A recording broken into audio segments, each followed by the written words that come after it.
Well, guys, listeners, I'm extremely excited today because I'm kind of like excited. I feel like a kid in a candy store. I've got two major celebrities um, who have agreed to come on the show to debate a very contentious topic: vaccine passports. Now, both of these two phenomenal writers have written about the topic, and I've read both of their essays, and I have to admit, I'm like in the middle. I'm going to play just simply the moderator. I'm not going to offer an opinion, but we have on one side Dr. Saurabh Jahal, who is going to debate the vaccine passports are acceptable and should be the policy that the country implements. And on the other side, Dr. Vinayak Prasad, who is going to argue that vaccine passports should not be the policy that's implemented. Each one of you, the way I've decided to structure the debate is, number one, we both have to agree on the definition of a vaccine passport before we start. What is vaccine passport? You both have to agree how we define that. Then each of you will have 2 minutes of an opening statement. And then I'm going to have several questions, maybe about 4 to 5 questions. And then both of you will have closing remarks. And then we're going to decide if we can reach a conclusion or we part ways without any final conclusions. But first, of course, we need to have, introductions. With over 70,000 followers on Twitter, some of them follow him. They don't like him, but they still follow him. Probably. And with over 3,000 YouTube subscribers to his YouTube channel, I have Vinayak Prasad. Please introduce yourself. Pleasure to be back, Chadi. I guess I'm here in San Francisco. I'm a hematology oncology doctor, just like you. I'm interested in health policy. I have an appointment in epidemiology biostatistics, and I do some research, and I play around with these things: podcasting, YouTube. It's all relative, it's all relative. In the grand scheme of life, I think neither of us, neither Saurabh nor I, are actually famous, and I prefer to keep it that way. Let's keep it that way. I am a fan, as you know. I do listen to most of your podcasts on YouTube. Although I have to admit, the last YouTube that you actually did, you intrigued me. I just listened to the last 10 minutes because you said I have to listen to the last 10 minutes, and I just forwarded it. And then I have on the other side Dr. Saurabh Jahal with over 14,000 Twitter followers and 0 YouTube followers because he does not have a YouTube channel. Introduce yourself, please. Yeah, I think in terms of celebrity, I would be a micro celebrity if Vinay is a celebrity. I am a radiologist in Philadelphia, and I pontificate on life, both on the image and outside the image. And we are here because we've decided that we're going to have an argument at the end of which I'm going to block Vinay, and Vinay's going to block me. That's right. No, but it's sorry, I'm going to be writing to your employer to get you fired, my friend. Yeah. Blocking is 2018. Yeah, it's 2018. It's 2020. It's time to write to University of Pennsylvania Radiology Department about a loose cannon they have on staff. Yeah. Right. All right. So let's start by defining a vaccine passport. Vinayak, what's a vaccine passport? And then I want to get Saurabh's definition. If we agree on the definition, then we'll proceed. Okay. I guess I'd say my definition has 3 parts. So 1, what is it? I mean, it's some proof you've been vaccinated. So it can't be forged. It has to be some real solid proof that you got the shot, or shots, plural, depending on the version. 2, it has to be linked to you. It has to have your photo or your thumbprint or your retina or something that links it to you. Can't be like when we were in college, Saurabh and I, all you needed was the driver's license of any Indian gentleman within plus or minus 10 years. You get in any pub you want. No, this has to actually be, it has to be you. And then the third thing is it has to be a gatekeeper. And so by that, I mean, there's so many things it could gatekeep for, but one would be international travel. There, I think, I got a losing fight because, better or worse, people are going to do what they're going to do. But the other thing it could gatekeep for potentially is what I hear it being offered for is, say you go to the movies and, you show your vaccine passport at the movie theater so you can get into the movie theater and it would be used for movies or maybe restaurants or, I don't know, Disney World, or I don't know, things like that. So When I think about it, I think about domestic gatekeeping linked to you and some proof you actually got this thing. So, Rob, do you agree with the definition of vaccine passports as Vinayak outlined? Yeah, I mean, in essence, yes. I'm not sure that it has to be linked with a photograph. But insofar as the idea is that it has your name and something that's quite unique about it, and it kind of depends on the where it's going to be used. And for example, if it's down to your employer, then it would really be part of their occupational health records, which are much easier to collect. I think that the question is, there's proof of that you've had immunization. So I suppose I'm going to start off with my opening statement. Go ahead. Yeah. Opening So statement. yeah, in essence, we agree what the vaccine passport is. Sure. So my position isn't at a national policy level. I'm not suggesting that Biden says we need to have vaccine passports or CDC says. My position is that at a business level, it may very well arise, and it may very well arise as pressure from the business sector. So it's more of a bottom-up rather than a top-down. So to give you an example, I'll start off with low-lying fruit, because that gives you a flavor of the forces behind it. And then I'll get to what I think about the forces, because of course I can't just be non-judgmental and say, oh, well, it's not there's no debate to be had. So to give you one example, the Australian flagship airline Qantas has, for a while, even before vaccinations started rolling out, they said that we're going to require proof of vaccination on our international flights. And why would an airline do that? I mean, why would they care? Well, you could say they would care because they'd want to get people on board. But as you can see, airlines really don't give a shit about much. If they can give you the worst service, they would give you the worst service. Oh, yeah. The reason that they did that was because of pressure from the businesses. So for the businesses to open, the airlines had to sort of promise the businesses that they were bringing back people that were safe. So it's more of a, it was kind of a ground up thing from the businesses. To give you another example, right now, India obviously is going through a huge turmoil. And already the businesses there have started, those that have international connections, because we have flight bans all over the place, you have international connections, they've started putting pressure on the requirement for this phased reopening. So the pressure comes from bottom up. Now, what do I personally think about that? Well, there are two arguments. One is the scientific argument, and I'm not going to make the scientific argument because I actually agree with Vinay on the scientific argument. But I will say that a business the markets don't necessarily respond to science in the precise risk. I mean, it's not like one-on-one. I mean, we've seen that with the way people behaved when vaccinations first came out. You told them to take the masks off. They were like, oh my God, am I on some Cambodian landmine? So the markets will always kind of sort of lag, but the markets want to get back to normal. That's what your business wants to do. That's what your cruise ships want to do. And they are fighting not only the regulators, well, in a sense, they're kind of not fighting the regulators, they're conditional on the regulators, but they're fighting the people that have for a year been suffering from a fair amount of inertia.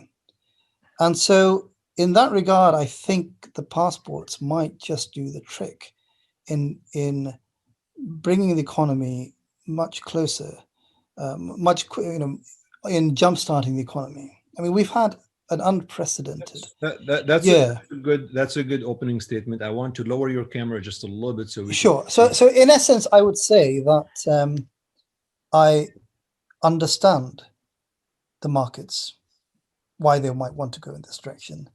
I think if you had a top-down approach and you forced restaurants in West Philadelphia that are already struggling to have vaccine passports, that would be daft. So the market segments, and there are elements of the market that might demand it, and I think that is may be necessary to get to the economy sooner, get the economy open sooner. Vinayak, your opening statement. All right. Well, maybe we're gonna end up meeting in the middle on this, but I'm gonna fight you as long as I got you there. Here's how I would frame it. I would say that I think Saurabh Jahal makes a good point, which is that science hasn't always been our guide. Proof of that, outdoor masks. Just recently, they said you can let it go. But last I checked, they never really had any basis for recommending it in the first place. But that's just a minor little thing. Okay, anyway, God forbid we actually use science for that decision. Okay, but it is, we can let it go now. Although some people have difficulty. I think he's right about that. Some people have difficulty. But my main argument is the argument that I simply don't think the passport, I think people think it does something and it actually doesn't do that. And so I imagine in this article I wrote, two movie theaters. So the movie theater in the world of the passport, the movie theater in the world without the passport, movie theater in the passport world. In the world with the passport, what will the movies might look like by August for the new Marvel movie? So it might be, you've got a world, let's start with the one without the passport. Without the passport, you've got three groups of people. You got the people who've been vaccinated. Well, the thing about this vaccine is it's so good. If you've been vaccinated, your chance of being hospitalized or dying of this virus are essentially 0%. You're good. So you go to the movie theater. If anyone else is in there with or without COVID, you're going to be okay. Group two, people who cannot be vaccinated. So maybe an 11-year-old kid is in there, wants to go to the movies. I would also say that group two, largely, your odds in the world without a passport, terrific. I mean, you're unlikely to get sick, especially as cases are plummeting, just like they have in Israel and just like they are right now. Your chances and the fact that being a kid is naturally better than being an older person. Group three, people who have chosen not to be vaccinated. So we're thinking about that August date. Everyone who wanted to get it can get it. Now you're choosing not to get it. If you go to the movie theater without a passport, the risk is on you. You're taking the risk. You could get SARS-CoV-2. You could get really sick. That risk will be lower because a lot of people around you have been vaccinated, but that risk is nonetheless real. Maybe there's a few people in group one who've got rituximab, B-cell depleting therapy. They're at slightly higher risk for you being in there. They might choose not to go, to be honest with you. Okay, now let's think about the world with the passport. In the world with the passport, the first group, they're still in the theater. We've been vaccinated. We're doing well. And, maybe our safety is from, 99.99999, 99.99999. You add a few more nines. Like, we're safe. We're a little safer. There's the second group, the kids. They were already very safe. Now they're slightly safer. Okay, the third group, the people who chose not to be vaccinated. Well, they've been turned away at the door. They're banned. And what I think most people think is they're banned, they go home, they pick up the knitting needles and they start crocheting. No, of course not. But I think people think they go to their houses. I think what really happens is what they do instead matters a lot. And if they get angry and they go to somebody's house and there's like 20 of them and they decide like, we're going to make a movie theater. We don't need you. Screw you. We'll make a movie theater in my garage. The risk of getting SARS-CoV-2 may go up. They may even drive pandemic spread. Or what if, God forbid, we know what happens in America when you start to impose unprecedented rules? There's some tiny fraction of people who get really angry. And if they get really angry in an environment with easily available firearms and things like this, bad things can happen. And so I guess my simple point is that I just don't think it's going to help anybody. I think I understand why you feel like it will help you, but the reality is this alternate world where you enforce the passport, it's a volatile world. There can be one bad action that cancels all the benefit. That people may congregate outside of the setting and still spread SARS-CoV-2. You may not even change that. And I think the root of it is like, why do people want the passport? I think people think and you can see it, even though I've been vaccinated, they don't yet feel safe. And they feel like, I think this is Saurabh's point, they feel like they need the passport to really be safe. Not only am I vaccinated, people around me are vaccinated. And I just think that that's just factually incorrect. This vaccine is so good. Once you've been vaccinated, you can feel safe. You can feel safe. You both actually make very, very good points. The point, I think, Saurabh, bring more economics and the businesses have dictate things. And I guess that my first question to both of you is, if I'm a business owner, whether I am the movie theater, Vinayak, or I'm the airlines, or I'm a restaurant, I should and could dictate who my clientele should be. It is my business, right? There are certain restaurants that they will not serve you unless you're wearing a sports jacket or a suit. They just won't. Yeah. I have been, by the way, kicked out of restaurants because I was wearing jeans and a t-shirt. Some restaurants do that, and they realize they are sacrificing that segment of folks because this is how they do it. What's the problem from a private business if they feel they can protect their employees, and isn't that their freedom of choice as a business owners, Vinayak? I guess I'm sympathetic that I think you're right that they're free to choose that. I just think I would argue that it is a bad choice for them. It's a bad choice for a couple of reasons. One, if their staff, I mean, I guess the simple reason is I just don't think it's going to change the safety of the people who have been vaccinated, which would be the reason they're doing it. They're doing it to like entice the people who've been vaccinated in and keep the people who haven't been vaccinated out under the guise that the vaccinated people will be safer, presumably. I just think that factually is probably not the case. But the next thing I would say is this, why it's bad business. There are a lot of people that may not be vaccinated. You still want their dollar bills. And then the other thing is it introduces volatility. What do I mean by that? People are under stress. I've never seen them like this. You see what they're like on Twitter. Every day is a feeding frenzy. They're hungry. They want to string up somebody. They want to find some victim of the day to fire from their job and do something. They're bloodthirsty. People are not in a good emotional place. And I would say that if you really are this restaurant and you really want to tell your front door person to start enforcing this, I suspect, unless you're in like, the pocket of San Francisco where you're good, you're in a high vaccine acceptance community. You start doing this in Indiana, where I'm from. You start doing this where you're in, Chadi. I mean, you're going to find a lot of people are not going to be happy, and that could blow. The first rule of business is you don't want to get confrontations on your doorstep, and so I think just as a matter of business, it's not good. It's not good business. So, Rob, what's the issue? I mean, I think Vinayak, he outlines actually a good. I mean, his argument is very sound. Yeah. He's just saying these people that you don't allow them to fly the airplane to the business, they're going to go and congregate, and they can be angry. No, the Vinay certainly talks about one possible outcome, and in the universe of possibilities, that is one plausible outcome. The other is that people at the margins, I mean, we're really talking about people at the margins, not those with entrenched opinions, they might hitherto have not bothered getting a vaccination, but pushed by the inconveniences might end up getting one. You can imagine a husband and wife, the wife is vaccinated, but the husband has some moral objections, and the wife says, look, if you want to go out for that romantic meal, you need to get vaccinated. And if the husband loves his wife more than he hates vaccines, he might, it can play out in multiple ways, but I do grant him that that particular possibility is there. Now, with regards to what Vinay is describing, he's describing something which I also described, which is market segmentation. So to give you two examples, the first is, let's take a hole-in-the-wall Szechuan restaurant in West Philadelphia. It's called Chili Szechuan, very tasty food. They're not going to push for vaccine passports, right? Because their clientele, tends to be from a much more heterogeneous economic diversity, and they're not going to necessarily be able to survive having 20 to 25% of their clientele being turned away. So that's very different to Philadelphia Philharmonic Orchestra performance, where the clientele again is going to be very different. So different businesses will react differently. So I'm not sure that you could generalize any of their experiences to wider businesses. The question really is, and this I think is where it's kind of an impasse, but it's not really. The question really is, why would a business want to introduce the passport in the first place? And I think there are two reasons for this. The first reason is that they'd want to actually open up as soon as possible.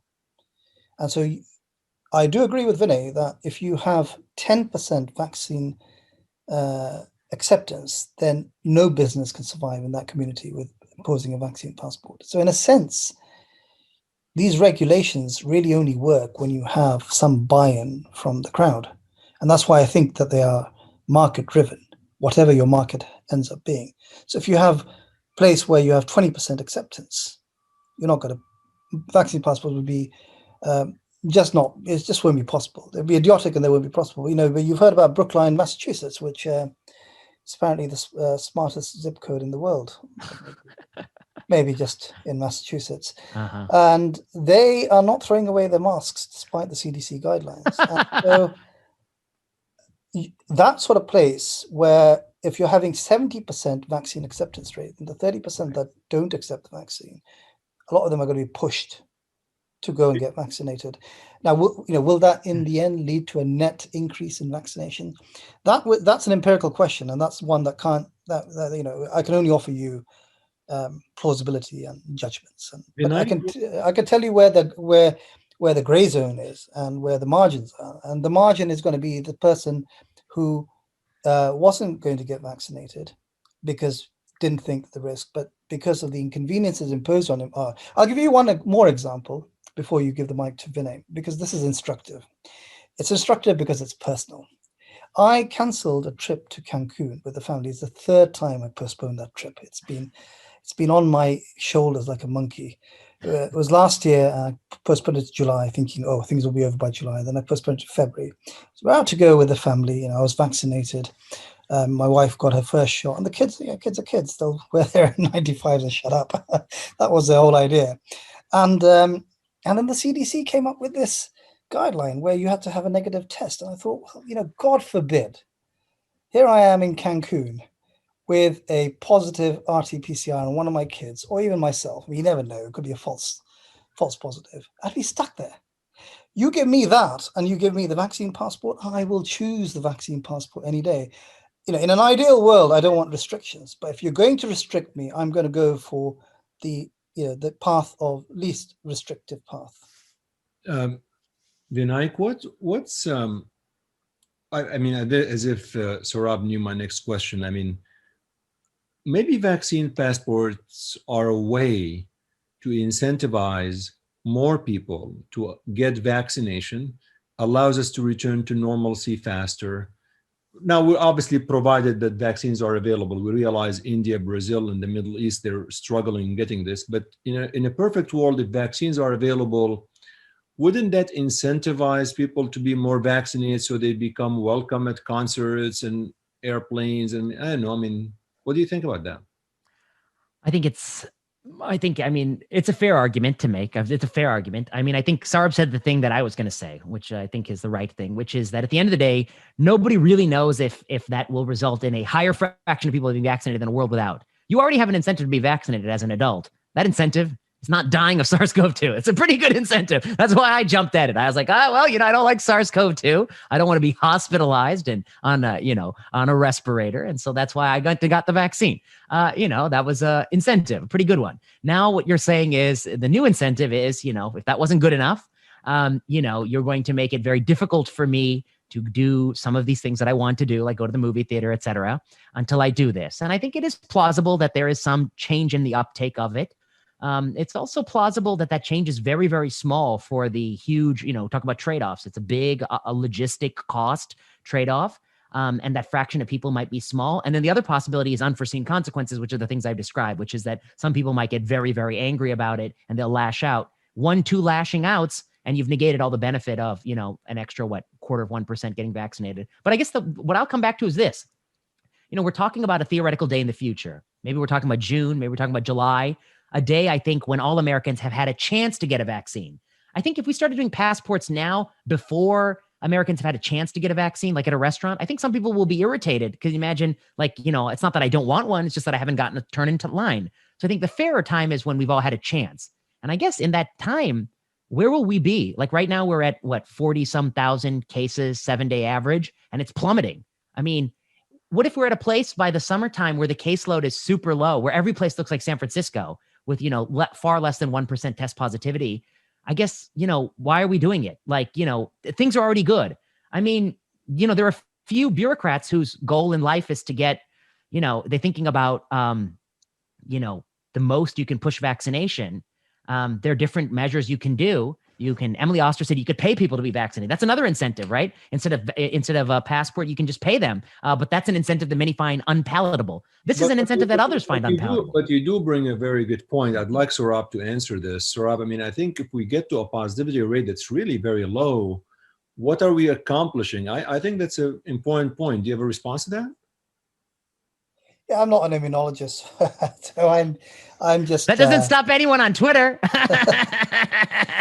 I pontificate but on cardiology. I think India is quite instructive in this regard. It depends on what you think India's problems were. India had seroprevalence around 50%, Delhi and many other places, and you could say that it wasn't 50, it was 40 or 35, but still pretty high. And they had the increase in the seroprevalence as the data went over time, and their cases plummeted, and things were going pretty well. Now, I know people say, well, India undercounted deaths, but still, I think, Vincent Rajkumar's tweet was largely accurate in the description of what was going on, although he underestimated what that second wave was going to do. So the question really is, the broader question is, and it's a public health question, it's a question of both science and uncertainty, is what do you want to do with the how do you want to reach this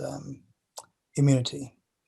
Are you going to rely on a certain number, like 50-60%, and accept that 15-20% will come from natural immunity, getting you to 80%?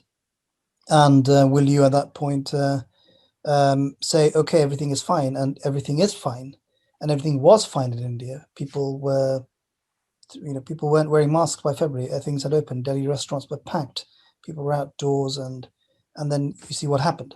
I'm not suggesting this is going to happen over here, but my point being that there's always going to be this edge of uncertainty that even when things calm down, there's going to be that. And it depends how you want to deal with it. I don't know what the answer there is, which way you should go. But in the event that we're trying to tell, the message from India really is that the only way out of this pandemic is through vaccination. That's the only way to actually deal with the variants. If you leave a certain, population unvaccinated, I don't know. I mean, do you risk creating a variant? So the point being that Vinay is right that in July, if things are going back to normal and the positivity rate is low, that this particular thing would seem even less palatable as a measure. But I wonder what our goal should be, and that may be a different discussion. But that's really, I mean, of course, you can't get to zero COVID, which is, of course, unrealistic as well. But you push vaccinations to the extent that, and I don't know, I mean, if in a year's time we come back with a situation like India had. So no, I mean, these are good points. But Vinayak, what's the, I mean, have you heard that other countries are mandating this? I mean, in other words, it may be something that if you want to travel internationally, right, you may have to have a proof of vaccination. You're almost like so you're stuck in San Francisco forever unless you show something. Is that, have you heard? I haven't heard, I don't know what other countries are demanding, but is this, how would we handle that if this ends up being the case? I mean, I guess at the end of the day, no one can control what other countries do on their borders. They're free to do what they wish. And in fact, some other countries are quite draconian. I think my understanding is Australia, New Zealand, you wanted to go there, it doesn't matter what you test, and doesn't matter what, until very recently, it even didn't matter you were vaccinated. You got to spend 2 weeks in quarantine. They'll feed you, they'll bring you the meals, you pay $3,000, you stay in a hotel, then they'll let you into the country. But once you get in the country, it's like having the wristband in Walt Disney World. You're free to do whatever you want. I think that the difference here is that we're talking about, that gate checking at every door. It's going to be a lot more onerous than just checking into the country. And again, I don't speak about, I'm not that interested in what they do there. That's their business. I'm interested in this country, which is a very different country. I guess the only thing I'd say about the India comparison is, point well taken. I think that India, all these experts thought, people didn't know what they were talking about with India. And then, of course, it has exploded. But I think the U.S. is in a different place because we're 46% one-dose vaccines. We're at probably another chunk of people. I dare not say what I think that chunk is, of people who've recovered from natural immunity. I think this idea of variance is always a real concern, but the probability of variant equals or is proportionate to the cumulative number of replications globally. And so if you really want to curtail variants, you're going to have to vaccinate these other countries that we are apparently not doing much for. We're talking about vaccinating 12 to 15-year-olds. That's obviously, after all adults in this country who've been wanted to be vaccinated are vaccinated, 12 to 15-year-olds in this country will be at dose for dose less benefit for, theoretical probability of variant than giving those doses to other countries and giving it to people who are older, more frail. But I guess I would say the overall argument is I think it will be the case for international travel. There's no escaping. But, I think the kinds of people who are going to be irritated are not the kind of people who like to go globetrotting. Globetrotting people are happy to, I think, do the passport stuff. Yeah. I'm thinking about the Americans, who don't like doing these things and being mandated to do them by businesses. And they're not the kinds of people who go globetrotting. Saurabh, I've heard sometimes on social media statements as such, saying, if you do not believe in vaccine passports, then you are anti-vaxxer. If you do not believe in vaccine passports, you are jeopardizing the health of others and you are socially, scientifically, and morally irresponsible. What do you say to these folks? Unless you agree with them, then how do you defend them? You know how these discussions go on social media. You're either, it's all Anakin Skywalker. You're either with me or you're my enemy. George Bush, you're either with us or with the terrorists. How about none of the above? That's just the nature of discourse these days. And because scientific arguments assume moral positions. And I don't think that that it's true that people like me, who is very pro-vaccine, I've been vaccinated against a lot of things, including rabies and Jap B encephalitis. Wow. Yes. I was taking a trip down to Kerala and I looked at the probability of Jap B encephalitis. It was so low that my wife said to me, "Do you really need to get vaccinated? It's costing $350. I said, "No, I'm pro-vaccine." So you can call me a vaccine nutcase, but no, I love the stuff. I don't understand immunology, but I love vaccinations. I think they're the greatest. I love them too. I've gotten yellow fever. I've got yellow fever in me. Good for you. I do. I got the yellow fever. I'll tell you what. If are both pro-vaccines. If I go to Africa, and a trip is planned into the Zaire area, Republic of Congo, I'm going to get Ebola vaccine if I can. But I know you. The thing is that. Hold on. But I want to get to your point. Charlie. I want to answer this. So the reality is that people, they take their advocacy for certain things and believe that somebody who doesn't meet them with the same zest is anti. So it's like so. It's obviously it doesn't mean that you're. Vaccinations are very nuanced. I do appreciate that there is much to be said about vaccinating the high risk with extreme fervor and not using that same fervor for vaccinating the low risk. Because so do you believe in vaccine mandates? Do you believe that college students should not return to college without vaccines? Do you believe that my kids who are going to high school next year should not go to high school unless they're vaccinated? Do you believe in that? Well, it depends on whether. Firstly, I don't. Yes or no question.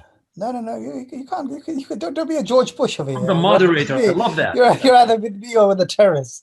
No. So the thing is, I don't think vaccinations is a big deal. Right. So what did he say? I didn't hear him. I don't think getting vaccinated is a big deal. It's not a big deal. No, it's not. But I don't. But then on the other hand, I don't think somebody who doesn't want to get vaccinated is necessarily evil. I think people have lots of things that, again, I got vaccinated for Jap B encephalitis. You could say that there's a bit of irrationality in that. Because I saw a little bit of a red spot in Kerala and I was cycling through the paddy fields. But I want to answer this question on social media. Let me interrupt you for a second. Because you got the cycling. I'm getting to the vaccine mandates, really. Okay, I'll hit that too. I mean, here's what I want to say about this issue. I would say that, we all agree. There's a fraction of people in this country. They are irrational. You can't even talk to them. They somehow think vaccines cause all these maladies in life. They're over here in this bucket. And then around them, there's a bigger bucket of like vaccine hesitant people who may be influenced by their bullshit that they're peddling on social media. Fine. They're a problem. Sure. Facebook, Twitter, all these people, I don't know what they're going to do about it, but this is a problem in society. On the other end of the spectrum, you've got anxious people cooped up in their house, losing their sanity on Twitter saying very crazy things like the thing you said, which is that if you're opposed to vaccine passport, you're in with them. You're just as bad as those people. That moralizing, shaming, it's irrational. I mean, it's not even, no scientist would dare say that you're either on all the way at that end of the spectrum if you even have any questions about passports and mandates. I also think that the J&J vaccine tells you a lot, Chadi. Tells you a lot. The moment I heard 6 cases of the CVT and VIT in women, we're talking about like a 20-year-old woman who's, maybe brain herniating because of this thing. The first thing they tweet on social media was, oh, that's nothing. There's a 16% chance you get blood clot if you have COVID. They put the meme, OCPs, there's a big chance you get a blood clot, this is nothing in comparison. I was like, yeah, but with, we're talking about CVT, which is not the same as a blood clot in the leg, and COVID is not 16%. Okay, that's a bit high. I don't know where you got the stat, but their immediate response is to defend without getting data. What is that? What do I mean by this? We are creating a scientific mind where there's a fraction of people, their only goal in life is to oppose the anti-vax people. They're irrational in the other direction. And to have a sensible conversation in the middle is like almost impossible. And so I guess my answer to your question is, I think it probably is a mistake, and I suspect it might even be illegal to mandate college vaccination under an EUA. I think it may not even be good policy. Again, I want to see where we are in the fall. Again, by the fall, you may be in a situation where you don't need to do it. So if you don't need to do it, we don't need to do things we don't need to do. I also think it may be a violation of the law because there's some universities that have interpreted the laws differently about whether or not you can mandate under EUA. And I would just point out, what if you did mandate this and a 30-year-old got J&J and had this side effect? Can she litigate against the university? I don't know the answer to the question. I think the indemnification is very broad and would even cover the mandate, but I think you're not in a good situation. And I guess if you're living in a world where people are polarized and foaming at the mouth about SARS, about vaccines in general, you want to tread lightly and trying to encourage uptake without using brute force, without compulsion. I mean, I think you want to come something in the middle. And so I guess I would say, I don't think kids needed it to go back to school. I don't think they needed to go to summer camp. I don't think your kids need a mandate. I don't think they need it at college. I think we should see where they are. If, in fact, we get to the fall and cases are super high and the vaccine has more safety record and it's looking really good, and we're talking about mRNA vaccine for people, then maybe I will change my mind. I'll say, okay, now you can mandate it.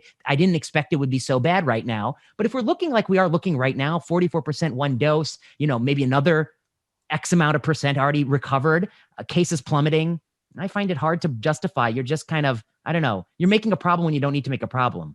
So, Saurabh, there are a couple So of I haven't answered that question. There's a couple of things I wanted to respond to. I wanted to comment on the J&J pause and the unpause and the denominator and all of that research, because, you can make an argument that, I'd like you to comment on that and respond to the J&J, because I think it's an important topic. It's away from vaccine passports, but I think it's a good couple of minutes discussion. And then the vaccine mandates. Should my kids not be allowed to go to high school unless they are vaccinated? Yeah, let me answer the mandates first. The mandates, again, depends on what you mandate, and the ferocity of the mandate depends, is proportional to the inconvenience of getting vaccinated. I think that we are in a position at the moment where the safety signals from the two Moderna and Pfizer, are exceptionally good. And I can only, whenever you talk about anything, it's in terms of, you can only do it by anchoring on the past. So I'll give you a couple of examples. I don't know the figures offhand, so it's more a question rather than an answer. The first is BCG. So you know that everybody in India gets a BCG, right? BCG. Yeah. I've got one, birthmark. And it's not terribly efficacious. It has not been studied as rigorously as these do. So this was in the days where vaccines were not really randomized. It wasn't done you've been giving it for a long time, but in terms of the safety signals, they're very hard to actually, that's one. The second is Rubella. Now, Rubella is obviously given to kids, despite the fact that it's the adults who suffer. The kids don't get anything. So we do have precedents. And I think the thing with having a precedence is it gives you an anchor, it gives you something to work on. Now, I agree that if that was wrong, you can't do something that's wrong again. So, it's just you kind of keep replicating the wrongness.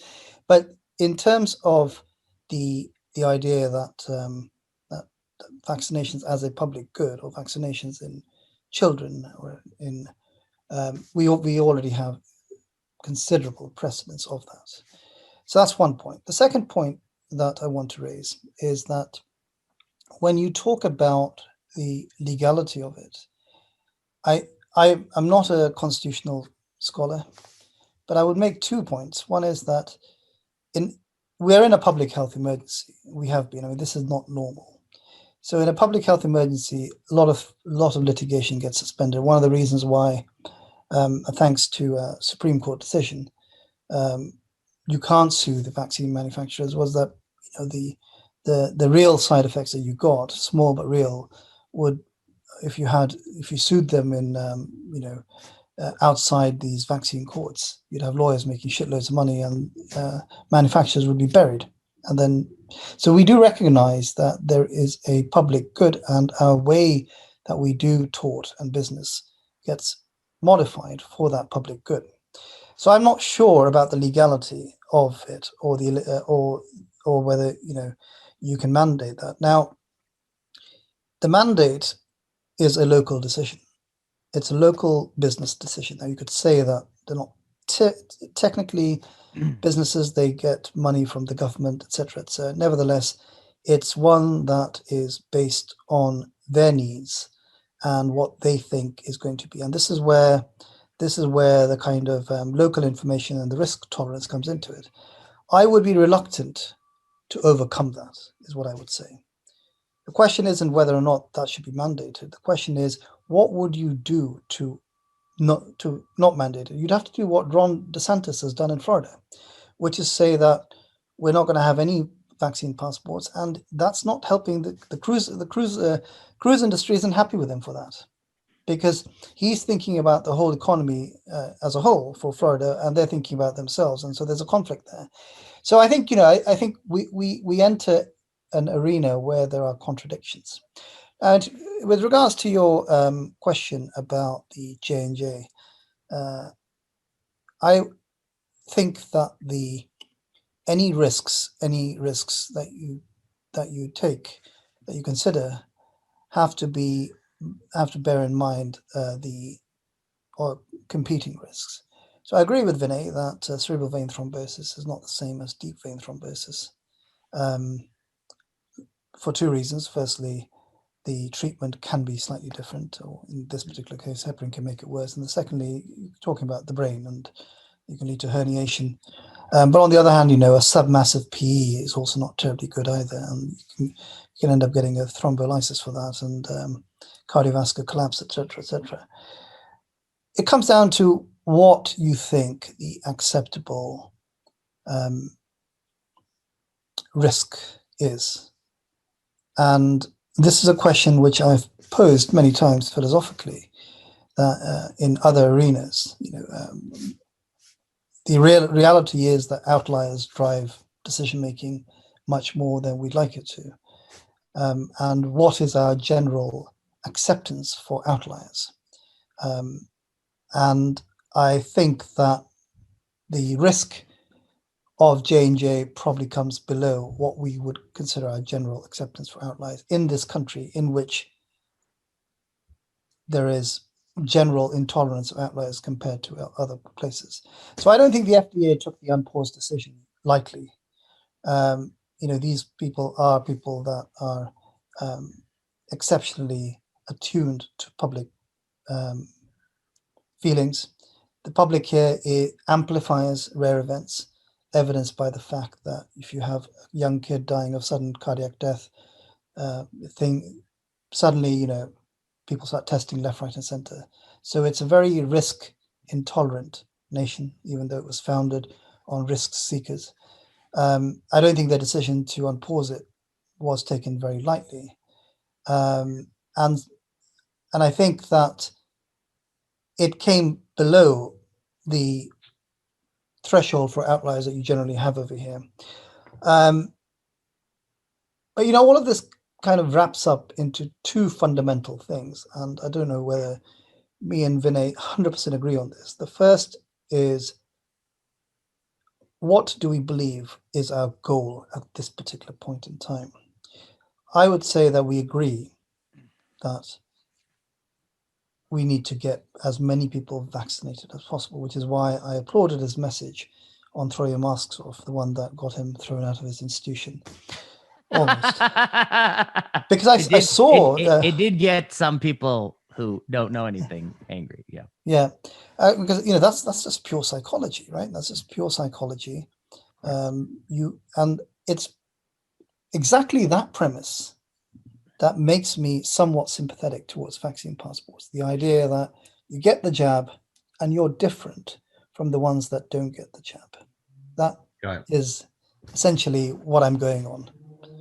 Vinayak? Yeah. You want to say something, Chadi? Yeah, no, I mean, I was gonna just comment on the J&J that when they did the pause for the vaccine, I was actually against that. I actually felt that it was a little bit of an overreaction, because I did feel that whatever it is, it's rare in comparison, and I felt the risk of SARS-CoV-2 was significantly higher. And if you recall, me and you did a clubhouse on this, and I admit you convinced me that was important to get at least the data out there, to get the denominator out there. At the same time, we could start making the same argument where, the folks who believe in long COVID, they will say, well, we don't have, it's rare, but we need to have the data as well. But I came around. I was against the pause, and then I was with the pause, although with the tragedy in India, I felt that there should be no pause. All vaccines should be given to everyone possible. So just an editorial comment, but feel free, go ahead. No, I think that's well put. I guess my only thought here is, I think Saurabh's right in the sense that the goal is, once the vaccines, the mRNA show how good they are, the goal is to get people to take them. And I think the right answer was what I wrote in January, which is, once you get it, you don't need to wear the mask, and these precautions. You almost got canceled. You almost got canceled that month. That was the one that rubbed them the wrong way. I mean, I guess I just want to, I think it just at some point we're going to have to step back and be like, what was it, the thing that VP said that got him so angry? And it was the tweet that said, someday I want to write a children's story. I want to write a children's book about a bear. The bear sat in his house waiting until it was perfectly safe to go outside. And he always thought of a reason why it wasn't perfectly safe, and he never went outside. That was it. And what is it? It's a parable, which means if you think you can never reopen schools until cases go to zero, if you think you can never throw away the mask until somebody proves with 1,000% surety that no one will ever get COVID, you'll never take off the mask and you'll never open school, because it's never going to be a perfectly safe world. So it actually had a point. And they are acting the way I said they were. They're irrational. Look at Brookline. They claim to be smart, but obviously they're not that smart, because the outdoor mask mandate is the dumbest thing ever. The CDC said don't do it, and they still impose it, showing their ideologues. Their ideologues. It's their tribe. Their tribe is above reason in their brain. What has happened to these people? They're totally off the base. So I guess this was the purpose of my tweet, to point out that sometimes you can be so irrationally opposed to any risk, you paralyze yourself. And they got quite angry with it, quite angry. And the people who got angry with it, I mean, they have to ask themselves, I mean, it's one thing to get angry, but to say things like, I'm a bad doctor, a bad human being for 180 characters. I mean, come on. I mean, if you want to make that kind of claim, you have to do a little more digging. But no, I mean, it's certainly not for a tweet. But yeah, I think it speaks to how crazy people are. I mean, Chadi, just if we stand back, isn't it crazy that a lifetime of doing work, not a lifetime, but 10 years of doing work, and then 180 characters, and somebody uses that as a referendum of who you are rather than all that work? Be that as, and my tweet was damn right. It was right then, and it's right now. They were wrong then, and they're wrong now, and they're still mad. So I don't know what to say. Well, look, first of all, I do believe that you both agree more than disagree. Although if somebody reads your separate pieces, and I would like to actually have a link of both pieces to you, but if somebody reads those, they may see more disagreement. So I hope they'll listen to this podcast, and I hope they'll listen to this episode. We have a couple of minutes where each one of you will have concluding remarks. Okay, let me go first this time. Passport. So go ahead, Vinayak. Okay, I mean, I guess I agree with you. There's a lot of similarity and a lot of difference. I mean, the similarity is we both believe The vaccines, at least the mRNA, is really, really good. The J&J is good for older people, maybe men. We both believe it's good, and it is the way out of this pandemic. And I guess my philosophy is, I say that, the goal right now is to give it to everyone who wants one as quickly as possible. And then the people who don't want one, I view it as it's like a book. I've written a book, and I'll tell you something. The surest way to get someone not to read your book is to give them a copy. You need to get them to want to buy a copy, right? That's the difference. You want them to buy the copy of the book. Why? Because if you give them a book, they're just going to throw it in the pile of books they're not going to read. Similarly, we want people to want to get vaccinated. And what that means is you need to tell them the truthful things about the vaccine that make them want to seek out and do it. I'm a little concerned about external coercion and pressure and these sorts of things, because I do think Americans are not in a good place right now, and they may not respond to the squeeze in ways you predict. For instance, if you did the things in school, I worry that some people may pull their kids from school, and those might be the kids who most desperately need to learn. And I also think that people's thermostat on their risk, the thermostat on where they set their risk is just off the mark. Maybe some people are too anxious and some people are too flippant. It's hard to find the right center. And so, I don't know, I'm a little bit more reluctant than Saurabh is for these kinds of things, like passports. That's my closing remark. Saurabh, your concluding remarks. Yeah, this whole vaccination has been poisoned since August last year, with people casting doubts that this is Trump vaccine and casting doubts on the FDA and CDC. It's a mess. It's a mess because America's politicized system is a mess. The science got politicized, et cetera, et cetera. But I will say that, I do sympathize with libertarians quite a bit, except on one issue. I think they make a song and dance about vaccines excessively. I think they over philosophize it. And I think if there's one group that's taken a bit of a hammering at this pandemic, is the libertarians, because they just have not been able to adapt. If in the beginning they came out against restrictions, fine, against masks, and whatever's lifeline has been offered to reopen the economy just keeps being rejected. And I'm not suggesting that the answer to that is coercion, but in some sense, I don't think there is any answer to that, in the sense that those with very entrenched views against vaccinations, like that author, Alex Berenson, you're not going to convince him with any data. You're not going to convince him with any nudges. The New Jersey governor's offered beer to young people to get vaccinated. I hope he's offered 3 or 4 beers, not just one. Those sort of things can work, but the reality is the only people that you can work on are those at the margins. And some of those may respond to inconveniences. I think that there's probably going to be a bunch in South Dakota, in Texas, that will say no to vaccinations. And you don't want a scenario where the virus becomes endemic in certain parts of the United States, and the endemicity, if I may use that term, is somewhat correlated to political views, because this country is already extremely polarized. You don't need something else to add another layer. I mean, they're polarized about jokes, they're polarized about religion, they're polarized about everything. Yeah. Now you want to, you're going to have a virus again polarizing them. So these are the risks. I mean, if you were like this person that was from outer space and you said, look, I want the United States to survive another 100 years, I would say that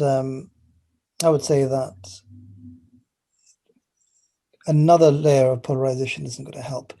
So as much as possible, one should try and push for vaccinations. And if businesses do it, that is very much within the ethos of the American system, because, businesses can do whatever the hell they want. That's really what every libertarian should push for. And people can make the decisions what they want, and businesses can weigh their costs. So in essence, I don't think that you should have a decree from the president or the CDC. And I think you should let your local communities decide what they want to do. And hopefully many of them will decide to push for vaccinations. Get the local markets to speak. Look, guys, I think this was great. This was so much fun. I can't believe we literally finished an hour talking about complete nonsense. And I hope that listeners realize that you both lost the debate and I win. No, I really want to thank both of you for. And we're ready to block each other now on Twitter and Ready. No, it Yes. doesn't seem like nothing really happened about blocking for sure, but I certainly will report you both to your employers and make sure that you're fully aware of your misgivings. No, thank you so much. Anytime that you give me some time on the air, I'm very grateful because I know you are very busy. Vinayak on social media and Saurabh, I don't know actually what you do during the day, pretty much nothing. But appreciate your time and thank you and look forward. This will be airing for listeners.